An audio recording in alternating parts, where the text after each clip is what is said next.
అన్న అంశం వేరు సార్. అది సామాజికంగా పెద్ద ఎత్తున చర్చ జరగాల్సిన అంశం, అది రాజకీయాలకు అతీతంగా. అంటే ఆయన దాన్ని కొంచెం వేరేలాగా తిప్పారు. బట్ స్ట్రైట్ వర్డ్ ఏంటి అంటే క్లియర్ గా తప్పు కొన్ని సామాజిక వర్గాలకు సంబంధించి కొందరు చేసినప్పుడు కేవలం ఎస్సీలను మాత్రమే ఆ తప్పుకి శిక్షార్హులుగా చేశారు, మిగతా వాళ్ళని ఎందుకు వదిలేశారు, ఇప్పటి వరకు వాళ్ళ మీద ఎందుకు యాక్షన్ తీసుకోలేదు అన్నట్లుగా ఆయన మాట్లాడిన అంశం అది క్లియర్ గా. ఇది పెద్ద ఎత్తున సామాజికంగా జరగాల్సిన చర్చ సార్. దీని గురించి నేను ఎప్పుడు మాట్లాడుతూనే ఉంటాను. మీరు ఒక స్టేషన్ పరిధిలో ఒక 10 రౌడీ షీట్లు ఉంటే 10 రౌడీ షీట్లు ఎస్సీ ఎస్టీల మీదే ఉంటాయి, మిగతా ఎవరి మీద ఉండవు. మీరు గమనించినట్లయితే పోనీ ఎస్సీ ఎస్టీలు రౌడీజం చేసి ఏం సాధించారా అంటే వాళ్ళ భార్య బిడ్డలు కూల్ చేసుకుంటూనే ఉంటారు. మరి వీళ్ళు రౌడీజం ఎందుకు చేశారు, ఎవరి మీద చేశారు, ఎవరి కోసం చేశారు అన్న దాని గురించి మనం ప్రస్తావిస్తే అది చాలా పెద్ద అంశం, చాలా సోషల్ కాజ్. దాని గురించి చర్చ జరిగితే ఈ డిబేట్ లో బాలకోటయ్య గారు నేను మాట్లాడితే ఆగే అంశం కాదు. అది సామాజికంగా పెద్ద ఎత్తున మార్పు రావాల్సిన అంశం కాబట్టి దాన్ని ఇప్పుడు ప్రస్తుతానికి అప్రస్తుతం చేద్దాం సార్. ఎందుకంటే దాని మీద చర్చకి వెళ్తే డిబేట్ వేరే టాపిక్ వెళ్ళిపోద్ది 100%. ఇంకోటి ఏంటంటే సార్, బోరగడ్డ విషయం అన్నారు మీరు. ఎస్పెషల్లీ అతని కులము అనే కాన్సెప్ట్ మనం ఇప్పుడు తెచ్చారు కాబట్టి ఆయనకి సమాధానం చెప్పాం, అయిపోయింది, వదిలేసేయండి. బోరగడ్డ అనే వ్యక్తి చిన్నపాటి నేరాలు లేదంటే ఆ ఒక్క కళ్యాణ్ గారిని ఆయన పిల్లలను లేదా రాజకీయ నాయకులు తిట్టినటువంటి మాటలు మాత్రం ఆయన మీద నేరాలుగా లేవు ఇప్పటి వరకు కూడా.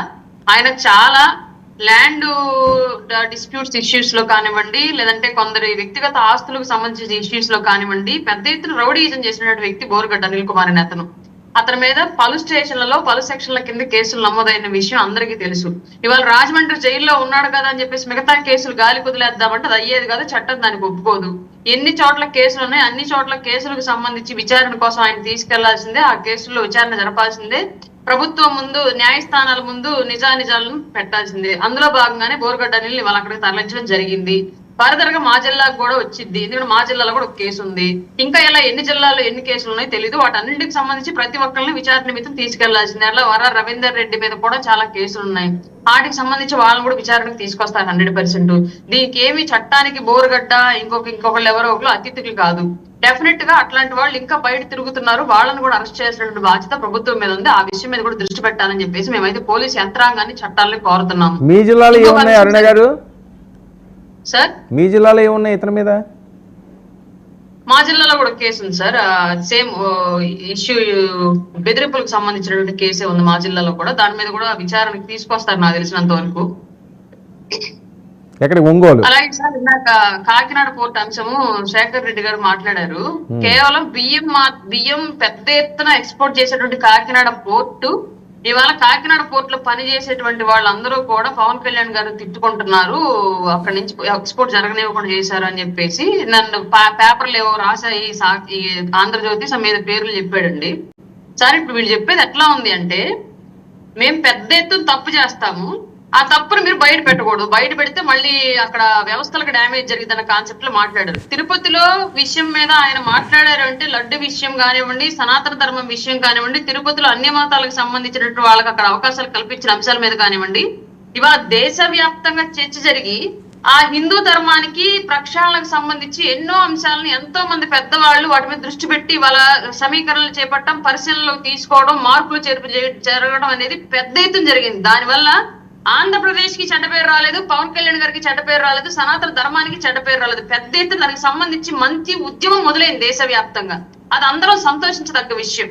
అలాగే కాకినాడ పోర్ట్ అంశానికి వస్తే సార్, తెగ బాధపడిపోతున్నారు శేఖర్ రెడ్డి గారు. మరి నిన్న సీజ్ చేసినటువంటి పీడిఎస్ బియ్యం ఎక్కడే సార్? ఆయన మాట్లాడింది కేవలం ఎక్స్పోర్ట్ జరుగుతున్న బియ్యం గురించి కాదు, పీడిఎస్ బియ్యం అక్రమ రవాణా గురించి మాత్రమే మాట్లాడారు. పీడిఎస్ బియ్యం అక్కడ 1000 టన్నుల్లో ఎక్స్పోర్ట్ జరుగుతూ ఉంటే అది నేరం కాబట్టి నేరంగా పరిగణించి దాన్ని ప్రపంచానికి దేశానికి తెలిసేలాగా చేశారు. అది తప్పేలా అవుతుంది అంటే, కాకినాడ పోర్టులో బియ్యం ఎక్స్పోర్ట్ అవుతున్నాయి, పీడిఎస్ బియ్యం ఎక్స్పోర్ట్ అవుతున్న విషయం చెప్పకుండా ఉంటే అక్కడ కాకినాడ పోర్టుకు మంచి పేరు ఉండిద్ది. ఈ నిజాలను కనుక బయట పెడితే చెడ్డ పేరు వచ్చిందా? అది దేశవ్యాప్తంగా ఇక్కడ నుంచి స్మగ్లింగ్ జరుగుతుందని చెప్పేసి అంటే చెడ్డ పేరు రాదా?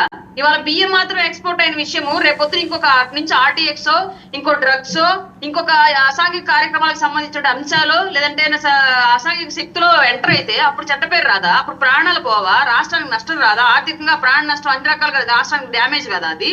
అంటే వీళ్ళకి మాత్రమే ఇప్పటికి కూడా వీళ్ళ భాగస్వాములు ఆ బియ్యంలో వాటాదారులుగా ఉన్నారు కాబట్టి వాళ్ళకి డ్యామేజ్ జరిగిపోయింది కాబట్టి పవన్ కళ్యాణ్ గారు ఆ విషయం ప్రస్తావించారు కాబట్టి తప్పు అయిపోయింది. లేదని వీళ్ళు డ్యామేజ్ జరగకపోతే మాత్రం తప్పు కానే కాదు. అది కూడా కూటమి మీద వేసేద్దరు, మీ వాళ్ళు చేసేస్తున్నారు, మీ ప్రభుత్వం టైంలో జరిగింది. నిన్న మొన్నటి వరకేమో మీ ప్రభుత్వం టైంలోనే జరిగింది, మీరే ఎందుకు యాక్షన్ తీసుకోలేదని మాట్లాడారు. ఇవాళ ఏమో మళ్ళీ పవన్ కళ్యాణ్ గారు ఎట్లా మాట్లాడతారు, అక్కడ కోర్టు చెడ్డ పేరు వచ్చింది, మరి పట్టుబడ్డ బియ్యం ఎవరి, పీడిఎస్ బియ్యం ఎందుకు పట్టుబడ్డాయి, తప్పు జరగకపోతే అక్కడ ఎలా సీజ్ చేయగలిగారు, కళ్ళకి మీడియా కూడా చూపించారు కదా అన్ని వేల ట్రాన్స్పోర్ట్ వెళ్ళడము. వీటన్నిటిని ఏం చెప్తారు శేఖర్ రెడ్డి గారు? మంచి పేరు వస్తే పవన్ కళ్యాణ్ గారికి రాకూడదు, కూటమి మీద నిందేసేద్దాం. చెడ్డ పేరు వస్తే మాత్రం కూటమి ఏం చేస్తుంది, 5 నెలలు అవుతుంది వచ్చి కూటమి చేసిందని చెప్పేసి కూటమి మీద వేసేద్దాం. మొత్తం అల్టిమేట్ గా కూటమి మీద బురద జల్లాలి అంతే వీళ్ళు. ఏ శేఖర్ రెడ్డి గారు బురద జల్లడమే కార్యక్రమం కింద పెట్టుకున్నారా? అది ప్రశ్న. అవునవును